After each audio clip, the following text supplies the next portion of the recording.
by the Deputy Attorney General, the man who will decide who can be president and who will veto the voters. Oh, Robert, in bed with Russia Mueller. And I'm like, is this really happening? But I wanted to get Dr. Steve Pieczenik on. We haven't been able to have him on as much because the hurricane devastated Florida. He's been working on that. But now he's joining us to get into what's happening currently in the world, what he sees happening in Korea, what he sees happening in the Middle East, what he sees with the different policies of Trump. So, Doc, there's a big waterfront to cover here, but what should we tackle first? Well, first of all, thank you for having me on, but you and I can disagree and we'll always be friends. The real big issue and why I can't go on the internet is I'm being hacked. Like you, I too am being hacked. Google demonetized me, and the Israelis and some Americans understand what I'm about to tell you, and they're not happy about it. What I'm about to say, and I'm cutting to the chase, is that there's going to be a war in Lebanon between Hezbollah and the Israeli army. I predicted it months ago. Unfortunately, it's coming true. Once again, that incompetent young man from the White House, Jared Kushner, went over to Saudi Arabia, talked to another incompetent young man named Mohammed bin Salman, who's never been in the army, created a war 2 years ago with Yemen against the Houthis. And because Saudi Arabia is surrounded by Shiites and Iran, and they lost. And because 3 weeks ago, I couldn't even announce on your show that Syria beat our troops and beat ISIS. And so what's happening is there's a lot of distraction going on the domestic side in order for you and me to avoid what the real issue is, and that is Lebanon will be put into play. And once again, Israel will probably attack Hezbollah, while the head of Hezbollah, whom I have known about, and I've worked against Hezbollah, and I worked with Hezbollah, is going to fight the Israeli army. And this is what they don't want me to say to you. That's why I can't go on the internet. That's why they won't allow me to publish a lot of things. But they clearly signaled that they're going to war with Iran. Well, sure, let me be clear, and I'm glad we got you on. They're like picking people up that are guests on the show now, the FBI is. And I know you've been called in to federal court as well about the show, but this is getting serious. Yes, that's correct. The FBI and I do not get along because from the very day that I had to deal with the FBI in the Hanafi Muslim episode where 150 hostages were taken hostage in 3 different buildings, the FBI nested us so badly that I was brought in. I was sworn in by the prosecutor, Earl Silbert. I took it over, and then I said to the FBI, you had a bad behavioral profile. You didn't know what you're doing. You couldn't rappel from the helicopters. You were not any good. You're incompetent. Since that day, they know exactly how I feel about them. I've said you were created by a cross-dresser who was a manipulator and a sick individual, and it continued through Mueller and the 9/11 issue, and the FBI got pissed because I said you're incompetent. Well, Dr. Pieczenik, this is important. Let's get into the civil war in Islam and all the different factions and the Sunnis and the Shiites and what's really happening in Saudi Arabia, because that is the real reason we got you on. What's happening in Saudi Arabia? Is it spilling over into America? Because that's the info I have, is that Vegas and other events are spillovers of this whole Saudi situation. We'll be right back with Dr. Steve Pieczenik on the coming war he says is about to take place. But let's talk about from Dr. Steve Pieczenik's sources. And of course, he's worked for different agencies and the State Department and best-selling author with Tom Clancy and a lot of other things under his belt. He's given us a lot of good information over the years. What's currently happening? What are the positive areas about the new people in charge? And then what's negative and what's really behind the helicopters blowing up and the firefights? And I mean, reducing this down, what's currently happening in the Middle East that they don't want in our news? What they don't want in the news is the fact, number one, we lost the war in Syria. We had spent trillions of dollars. Obama had sent over $500 billion, or moderate, terrorists. It was a total nonsense created by the CIA, Panetta, Petraeus, and all the nonsense in the war in Syria. Syria eventually won. That means Russia, Iran, and Syria were the dominant powers. Turkey, Saudi Arabia, and Israel lost. In turn, what they're doing right now is that the young prince, who was really incompetent and started a war in Yemen against the Iranians supporting the Houthi, his name is Mohammed Salman, as you said. But the key person here is a name called Harari. I knew his father. He's the son, but he's the president of Lebanon. The Harari family was always beholden to Saudi Arabia. So the young prince called him back to Saudi Arabia because Harari has a Lebanese passport and a Saudi passport. But it's a very bad sign for Harari to remain in Saudi Arabia because basically he's held hostage. What that means, in effect, is that Saudi Arabia and Israel wants to designate all of Lebanon as Hezbollah empowered country, and that's not true. You have phalangists, you have Shiites, you have Sunni, you have Druze. It's a very complicated area. When the Syrians were in there, they were able to maintain peace. But now Saudi Arabia is surrounded by Syria, which they lost to Iran. You have Iraq, where we lost it to Iran. Saudi Arabia is on the I understand. If you look at this geopolitically, under Obama and what's happened in the last 8 years, we have absolutely lost the Middle East. But some would argue that was a strategy of destabilization and globalists selling out the United States, because you and I were talking 8, 9 years ago about how this was destroying, U.S. dominance and also putting bad people in charge. So how can we see what's happening and then just say they're incompetent? I mean, this was done on purpose. They funded the Arab Spring. Correct. Well, because we're not putting in jail the Muellers, the Hillary Clintons, the warmongers, the people in the CIA. Sure. So what's about to happen as this war escalates? What's about to happen now is Bibi Netanyahu has just been indicted. He, his wife, all of his friends, all of his cabinet have been indicted by the Israeli judicial system, basically saying you're so corrupt. So you've got internal problems in Israel, you got internal problems in Saudi Arabia and Lebanon. What Israel is going to do is attack with the permission of America, because for the first time we announced, and nobody's heard it, a full-time base in Israel with American weapons, meaning we have missile systems and airplanes here. We never had that before, and we kept that quiet. But for the first time, it was never covered in the newspapers. We publicly announced we are with Israel, and we will fight whomever Israel fights. Now, Israel forgets that in 2006, Bibi again incompetently went into southern Lebanon to attack Hezbollah, and he failed.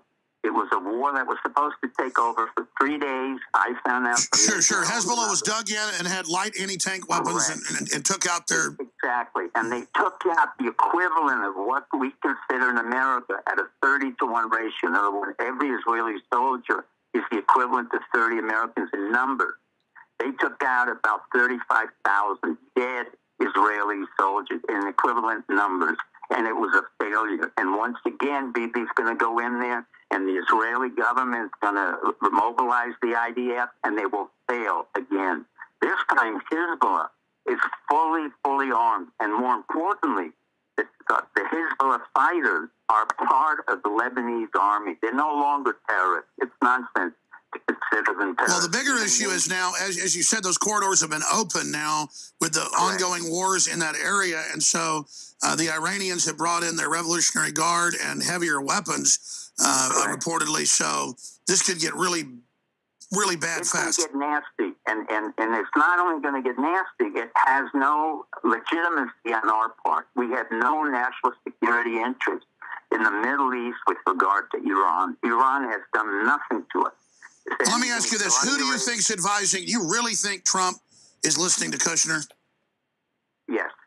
No question about it. Well, I've learned in the last couple of months, Trump's really turned on Kushner. And I don't like even getting in the middle of this. I don't even like knowing this stuff. But you see it in the news now, but I knew months ago that Trump is very angry at Kushner over...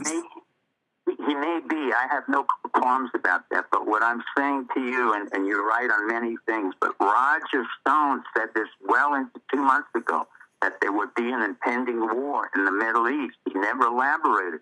Now, what I'm saying when I came back on, number one, they want to make sure I don't get on the internet a video. This is not by accident. This all happens intent. No, I understand. Well, then let me ask you this. We'll come back to the next segment. You can talk about whatever you want. Yes.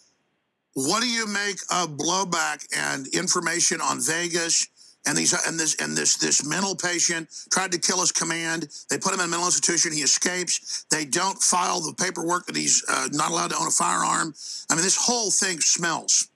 Yeah, but this is where you and I may differ. It again has the footprints and the heavy footprints of the FBI all over it, because every time you look at one of their profiles, it's the same dynamic with Sandy Hook. The guy was mentally ill, he escaped, and then they blow up the building and make sure there's nothing left. This is the incompetency of what I consider to be a Stasi. Sure. What do you make of the Sandy Hook, Adam Lanza documents the FBI released? It was nonsense. They had to overcome what I was saying and you were saying, because I knew very well that the psychiatrist whom they hired at Yale was just paid off. I know, but it's in the new documents that Lanza was working with the CIA.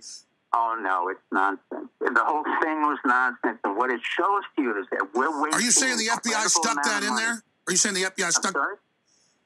You understand the documents the FBI released, they say Lanza was visited by the CIA and recruited by him. Is that the FBI sticking that in there to go after the CIA? The FBI has let me put it this way. The FBI is a totally corrupt, dysfunctional organization created by a cross-dresser homosexual who tried to manipulate presidents whom I worked with and was detested by Nixon, by many others in the system. What the FBI is now is a dysfunctional organization, as personified last night, where the head of counterterrorism was found drunk. Well, let's talk about that. Let's talk about Mueller.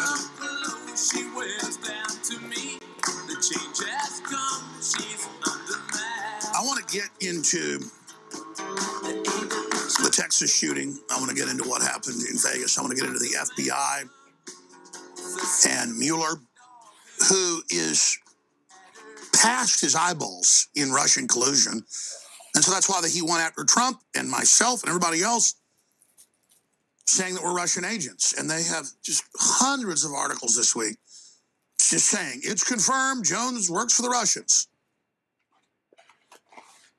And it's just beyond bizarre to see them accuse Rand Paul, Tucker Carlson, and then meanwhile, Mueller is on tarmacs giving weapons-grade uranium to the FSB. That's the KGB.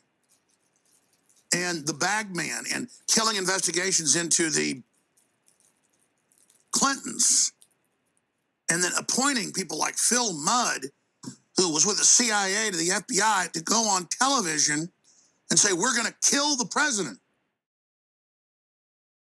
Okay, going back to Dr. Steve Pieczenik, psychiatrist, medical doctor, psychological warfare guy, done a lot of stuff, run operations, overturned governments, you name it. And he's been talking about the civil war inside our government, inside the intelligence agencies, and what he sees getting ready to happen in the Middle East, where he sees what's happening with Trump, what's going on with Mueller, the FBI, and where he sees this civil war, or if he uses that term, where he sees this power struggle right now. So tell us what you think about Trump, the whole 9 yards, where you currently see us, Dr. Pieczenik.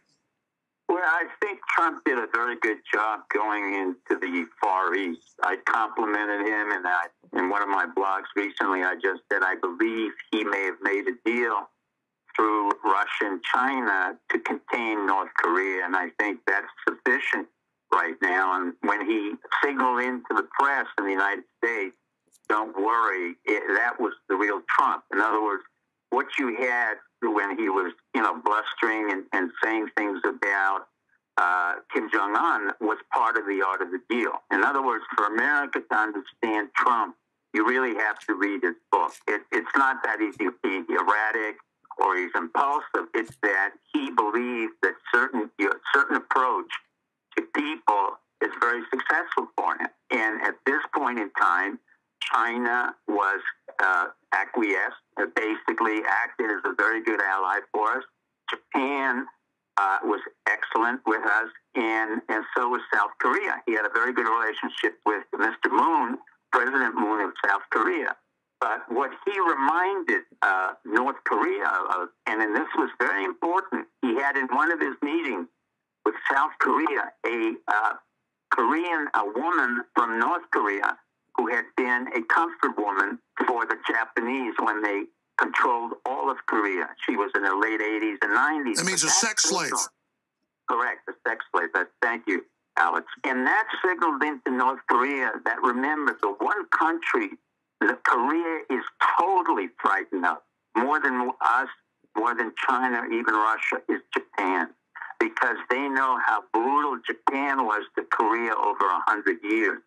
So he used that to signal in to say, don't mess with us. He sent 3 to 4 aircraft carriers on ThinkTac. They did a great job. Sure, so how is he doing a great job there, but now, because I was thinking it's good to have Saudi Arabia going after some of the radicals and breaking up some of the networks. I mean, I want to go back to that. The FBI, Mueller, his whole thing, where's that going? In other words, he can control... there are many things that are cover-ups, and for whatever reason, he's allowed Mueller to remain. I agree with Bannon and with you and with others. He should have been dismissed and actually arrested. Mueller comes out of a very interesting background. The white Anglo-Saxon Protestant who served bravely in Vietnam and compromised his entire life and integrity for 9/11, and he was appointed the head of the FBI just before 9/11. This was part of the Bush gang, the Bush family, which should have been in prison, one of the most detrimental families to the American history. When Bannon correctly said 43 was a disaster, one of the worst presidents we've ever had, he really made the point. Well, I mean, he's obviously a mental patient. I mean, W is a vegetable almost now. Well, he's not only, he was an idiot to begin with and is an idiot now, but I mean, it goes back to the father whom I worked with, and I kept quiet until he opened his mouth about Trump, saying that he's a blowhard, and then I went right into Bush Senior saying, number one, you better be careful because we know about the fact you weren't shut down. You ejected from that jet plane or the plane that you were in, and you were cowardly. Secondly, we know very well you were part of the Hinckley organization that tried to assassinate Reagan for the reasons that have to do with succession and the vice presidency and the fact that Reagan was far more demented than anybody knew. Now, that's not coming out. You see, the narrative that came out to America was the narrative that we had a great president, America first under Reagan. Nonsense. Reagan was already compromised. Nancy Reagan, who was more brilliant than anybody, was basically understood that... she hated the Bushes.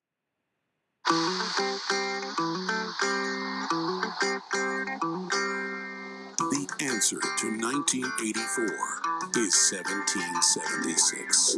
You're listening to The Alex Jones Show.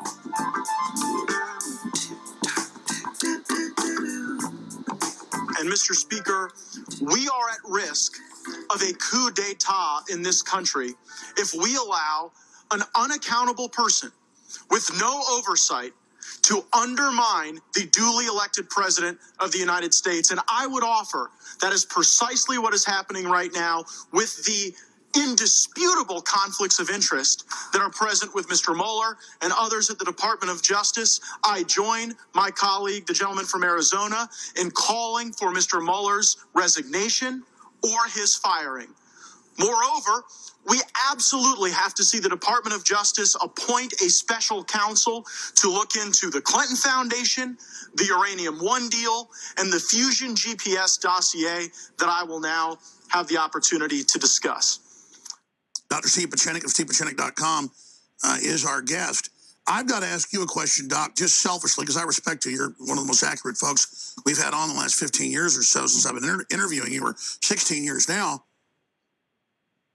When you look at this, it's creepy when they have Congressional House Intelligence Committee hearings, and they say at lunch, we're watching InfoWars, and we've got to stop them.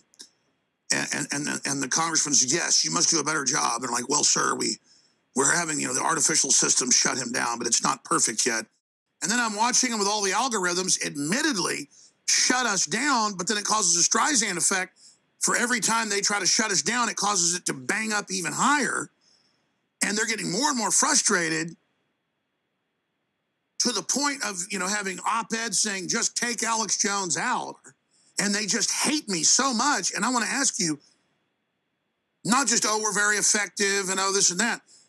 I don't understand why they hate us this much and how they think they're going to beat us, because trying to destroy us has taken us from being supported by and large by the audience to now it's taken on a whole new thing, and people really get it now and really listen to me and our guests like yourself in the FBI, in the CIA, in the local police departments. And I mean, it's shocking how much the government listens now and has gone from kind of like, oh, he's quirky, but, gets it right sometimes, to like really listening to what we say as if it's super authoritative.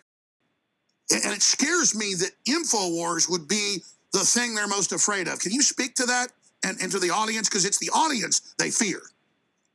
Well, they really fear you, quite frankly. And the reason they fear you, and I've said it for so long, is you are the only voice that could articulate our discontent, including mine. I mean, after 9/11, within minutes, I knew exactly who did it. I knew the names of the people.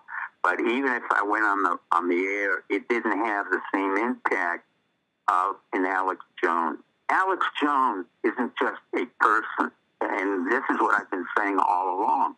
That's why you and I can disagree. But Alex Jones has become a persona of the liberation in the 21st century, of where we people, not the people in Los Angeles and New York, I live here, but the people who live in the South, in an agrarian society, in the Midwest, in Utah, who are tired of the lies and the betrayals and the wars that we've been in. They listen to you because for the first time, you're kind of the Walter Cronkite, if I can say that, of the internet age. You're beginning to say things that are happening, and it's occurring. Why do you and I come on the same show for 16 years? I don't go on any other show.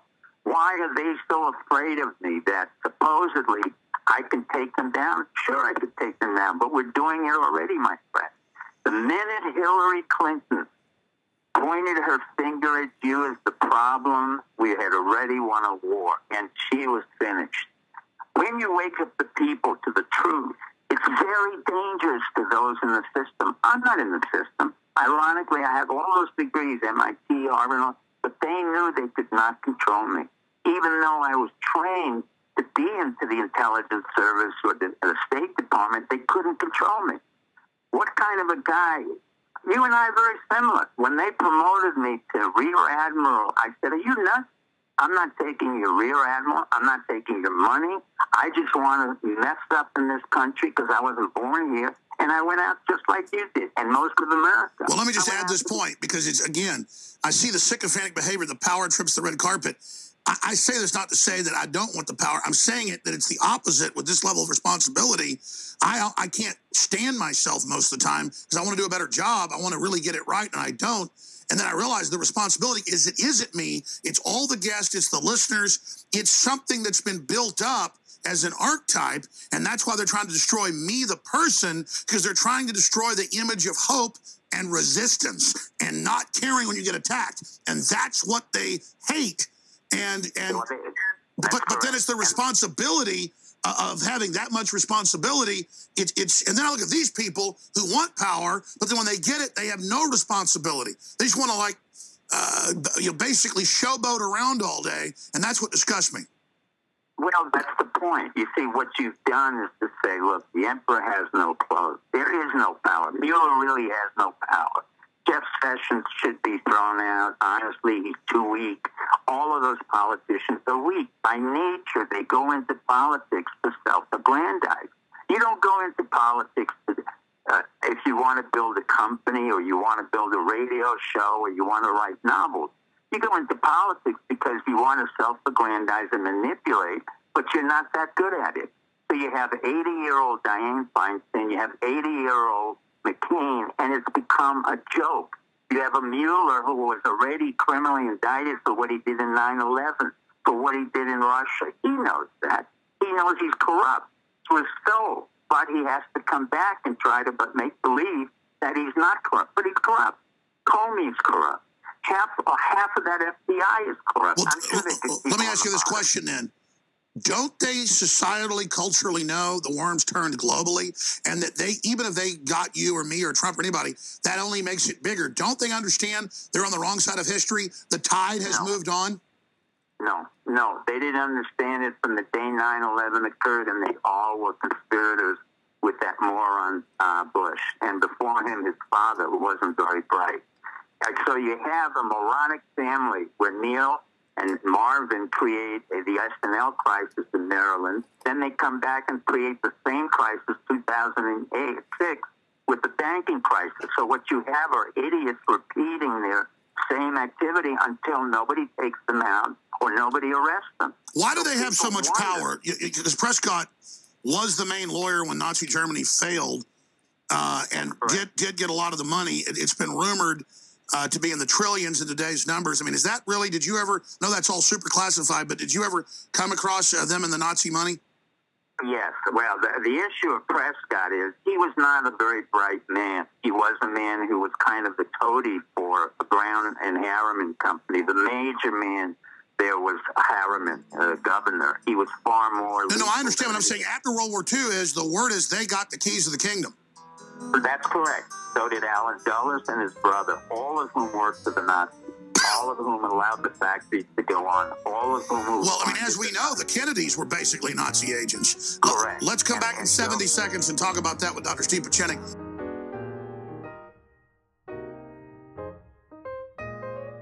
It's always good to get Dr. Steve Pieczenik on and talk about the waterfront here. We have a guest who's been in the Army and intelligence and is in a private contractor, and he got picked up a couple days by the FBI, but was let out. He's getting a lawyer to come back on, and he's saying that Vegas and a bunch of other stuff is deep state things to get at Trump and Civil War things. I just see how the media is using it. But in the 4 or 5 minutes we have left here before I come back and cover a bunch of news, you've got the Air Force caught running this race hoax thing. We've got clear social engineering going on to divide the country, but it's not working, and prosperity's coming back. And you heard that clip earlier of the congressman in Florida basically saying Mueller's trying to engage in some form of legalistic coup. But again, if they indict the president, he's separate. And so it would have to then be an impeachment that would come from that. And that's to overturn an elected president when the person running the investigation is in bed with the Russians. It's beyond any level of hypocrisy I've ever seen, Dr. Pieczenik. Where do you see this ending? I see it ending with Mueller being fired. I see it ending with the head of the FBI once again being fired. I see Jeff Sessions being fired. I see all the weak, compromised individuals around Trump, who Bannon pointed out, being fired. And I do see Jared possibly getting indicted for collusion and collusive activities. I am not as upset as you are about what's happening, because you have been the spear of what America needs. But you have to remember, none of these people from Boston to Washington to New York have ever been and understood the rural South, the Midwest, Texas, or Austin. They have no idea what Austin means.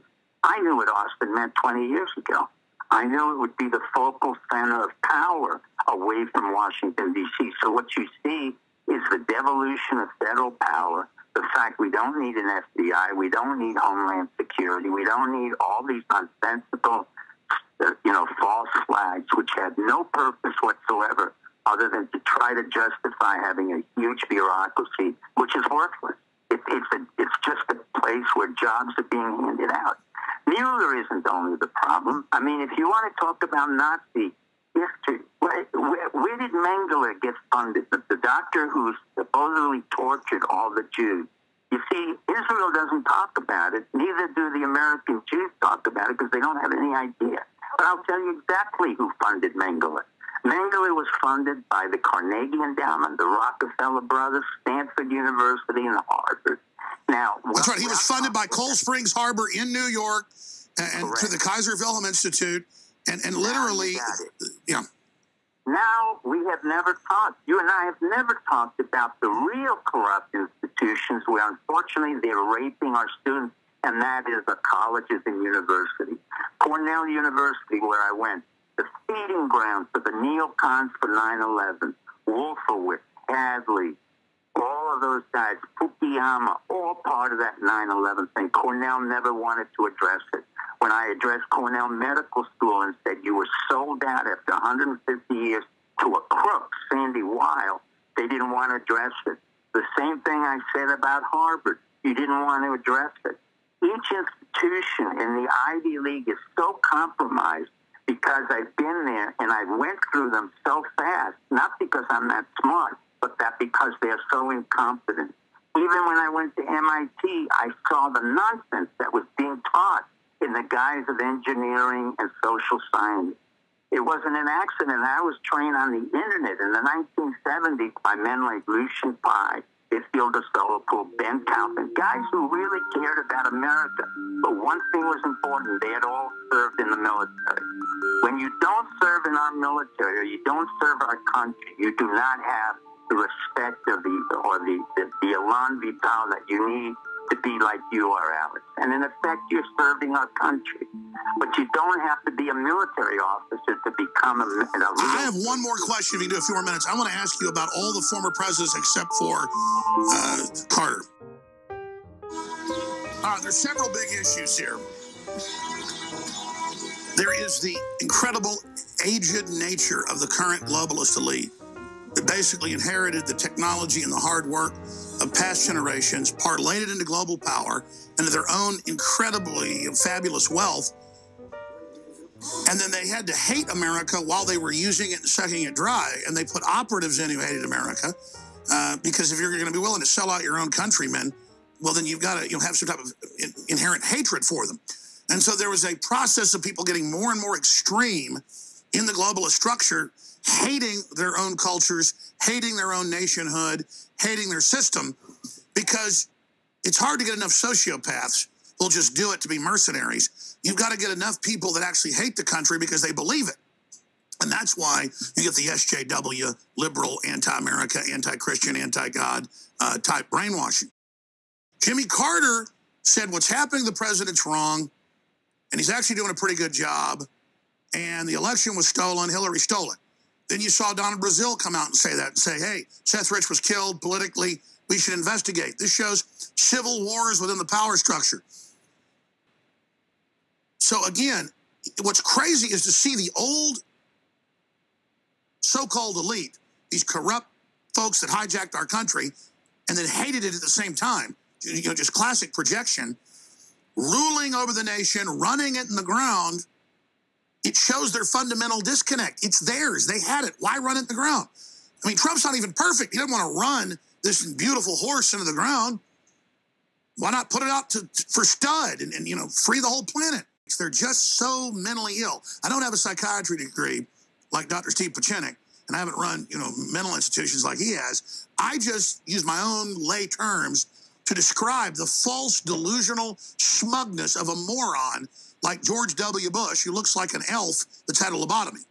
So just in closing, what does it telegraph? Am I wrong or am I right? That they think attacking Trump makes them strong, and they think fake polls make them strong, and you really study them, it's true. They're living like a creature that stole something else's shell.